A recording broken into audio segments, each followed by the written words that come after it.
Hello friends NIOS DElEd के को लेकर के जो है एक बहुत बड़ी अपडेट आ रही है और एनसीटी की तरफ से एक तरह से आप बोल सकते हो कि अपना रुख सामने हुआ है।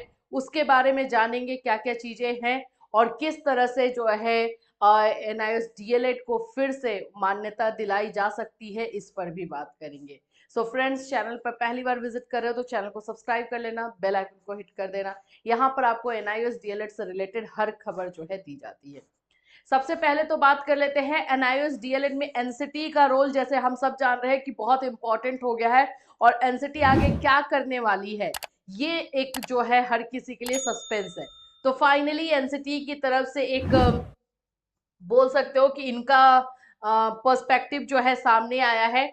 जिस तरह से सुप्रीम कोर्ट में ये बातें रखी गई है कि जो रिकग्निशन लेटर, जो रिकग्निशन नोटिस जारी हुआ था एनआईओएस डीएलएड को लेकर के कि वो जो है समकक्ष है, डीएलएड के इक्विवेलेंट है, वो रिकग्निशन लेटर को गैजेट में शामिल करवाना है या फिर गैजेट एक दूसरा चाहिए, यही दो चीजें हैं। और ये दोनों काम जो है करेगी तो एनसीटी। एनसीटी ने क्लियर किया है कि वो ये काम जो है खुद नहीं कर सकती है, अपने मन से नहीं कर सकती है। सबसे पहले तो मैं बता दूं कि एनसीटी में जब ये सारे रूल और ये सब नियम बने थे तो जो अध्यक्ष थे वो और कोई थे और अभी जो है कोई और है। तो उनको जो है यही कहना है कि ये सारी चीजें अगर गैजेट बनाने का हो गया या फिर रिकॉग्निशन लेटर को गैजेट में शामिल करवाना हुआ, ये एनसीटी जो है खुद से नहीं कर सकती है जब तक कि किसके ऊपर, एमएचआरडी। तो क्लियर दिख रहा है कि एनसीटी ने अपनी तरफ से जो है पूरी क्लियरली पल्ला झाड़ दिया है और उसका यही कहना है कि जब तक एमएचआरडी की तरफ से, ministry of human resources of development की तरफ से जो है वो हमें नहीं बोला जाएगा, तब तक हम ये काम नहीं कर पाएंगे।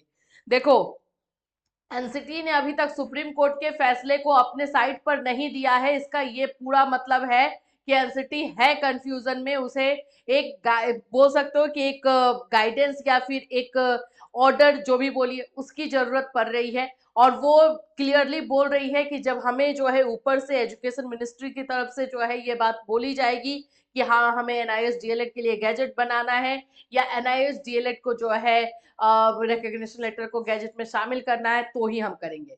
अब आपको लग रहा होगा कि एनसीटी तो खुद ही जो है ऑटोनॉमी बॉडी है, तो वो ऐसा क्यों कर रही है। देखो, जो एनआईओएस डीएलएड के लिए जो बातें हैं उसमें थोड़ा सा है कि एनआईओएस डीएलएड को जब रिकॉग्निशन या फिर एनआईओएस डीएलएड को जब लाया गया था तो इसमें एमएचआरडी और जो भी शिक्षा विभाग में थे उन लोगों का रोल इंपॉर्टेंट था। एनसीटी का भी डेफिनेटली एनसीटी की भी मान्यता मिली थी, जो एनसीटी का भी जो अप्रूवल था, लेकिन एमएचआरडी का भी इसमें इन्वॉल्वमेंट था कि वो जो अनट्रेन टीचर हैं और वो पढ़ा रहे हैं उनको ट्रेनिंग दी जाए, ये चीजें जो है वहां से आई थी। तो इसलिए एनसीटी इसके लिए जो है एमएचआरडी के ऊपर डाल रही है कि जो भी होगा वो एमएचआरडी की तरफ से होगा। अगर एमएचआरडी के लोग जो है वो एमएचआरडी में जो है वो वहां से उनको अगर ऑर्डर मिलता है, उन लोगों को जो है लेटर मिलता है या किसी भी तरीके का एक बोल सकते हो कि वहां से कुछ वर्डिक्ट आता है, तभी जाकर के जो है गैजेट को लेकर के कोई भी काम हो पाएगा। तो ये क्लियर एनसीटी ने अपनी तरफ से जो है चीजें क्लियर कर दी हैं। अब रह गया है कि एमएचआरडी जो है एनसीटी को कैसे कहे, कब कहे और क्यों कहे। तो इसमें आपका रोल आएगा। आप सब लोग जो है, जितने लोग हैं वो ज्यादा से ज्यादा इसमें पार्टिसिपेट करें और अपनी बातों को रखें कि कितना जो है एनआईओएस डीएलएड को मान्यता मिले, ये जरूरी है। जैसे आप जानते हो 14 लाख से ऊपर जो भी स्टूडेंट है, अगर इसमें से 1 लाख भी आ जाते हैं और सब साथ में आकर के जो है बातों को कहते हैं, तो आप सब जान रहे हो कि ये कितना प्रेशर जो है इस पर आएगा।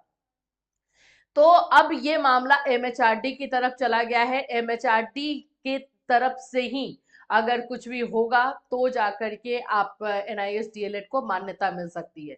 अभी जैसे जैसे आगे रुख चल रहा है, जो भी चीजें चल रही हैं हम आपको बताते हुए चल रहे हैं। जैसे हमने आपको पहले ही बताया था कि एनसीटी से मिलने एनआईएस डीएलएड के कैंडिडेट गए हुए थे और वहां पर ये चीजें पता चली है। अब फिर से जो है दिल्ली जाने की बात हो रही है, वहां एमएचआरडी से एजुकेशन मिनिस्ट्री में जो है मिलने की बात हो रही है, वहां पे अपनी बातों को रखने की बात हो रही है। ये सभी चीजें जरूरी है और साथ साथ में आप लोग जो सोशल मीडिया का यूज कर रहे हो, ट्विटर कैंपेन जो चला रहे हो, वो चलाते रहना है। शांत हो जाओगे अभी तो मामला शांत हो जाएगा। और तीसरा जो काम हो रहा है वो रिव्यू पिटिशन को लेकर के हो रहा है कि रिव्यू पिटिशन जो है वो दायर किया जा रहा है, और रिव्यू पिटिशन दायर होने से पहले ऐसा काम हो कि एमएचआरडी की तरफ से जो है ऑर्डर मिल जाए, और एमएचआरडी की तरफ से जो है एक इंस्ट्रक्शन मिल जाए एनसीटी को, और एनसीटी जो है इस पर काम स्टार्ट कर दे। ये चीजें जो चल रही है, देखो हमने जैसे आपको बताया था कि अगर एनसीटी डायरेक्टली इसमें जो है काम करती तो एक अलग थोड़ा जल्दीबाजी, जल्दी से जो है काम हो जाता। अब क्या है कि मामला थोड़ा घूम गया। अब एमएचआरडी को पहले आपको कन्विंस करना है भाई कि वहां से जो है आगे बढ़ाया जाए, और वहां से बढ़ेगा तो फिर एनसीटी काम स्टार्ट करेगी। तो थोड़ा लॉन्ग प्रोसेस में जा रहा है, लेकिन ये लॉन्ग प्रोसेस तभी जाकर कंप्लीट होगा जब आप लोग सब साथ में आएंगे। और साथ में आइए, क्योंकि अब मान्यता पूरी तरीके से खत्म की गई है। देखो, बीएड को 1 to 5 से हटाएंगे तो बीएड के पास ऑप्शन थे, 6 to 8 है, 9 to 12 है। लेकिन एनआईओएस डीएलएड की अगर मान्यता रद्द कर दी जाएगी तो आप समझो कि आपकी डिग्री, आपने उतना टाइम दिया, वो सभी जो चीजें थी सब पूरी तरीके से बर्बाद हो जाएगी। तो आपको यहाँ पर आना होगा, आपके पास दूसरा कोई ऑप्शन ही नहीं है।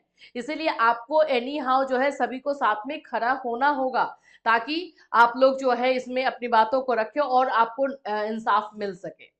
तो यही सारी चीजें जो है अभी एनआईएस डीएलएड को लेकर के चल रही है। अब एमएचआरडी की तरफ से क्या क्लियरेंस आ रहा है, एमएचआरडी से क्या क्या चीजें बोली जा रही है, जैसे ही अपडेट आएगा आपको इसी चैनल के माध्यम से इन्फॉर्म किया जाएगा। और उससे पहले आप लोग जो है अपना ट्विटर को जो है यूज कीजिए, एनआईएस डीएलएड का जो हैशटैग यूज कीजिए, और वहां पे अपनी बातों को रखते रहिए, छोड़िएगा मत, क्योंकि घर में बैठे हो 5 मिनट टाइम निकाल लोगे तो आप ही के लिए फायदा है। इससे रिलेटेड और कोई अपडेट आपको इसी चैनल के माध्यम से इन्फॉर्म किया जाएगा। Till then take care.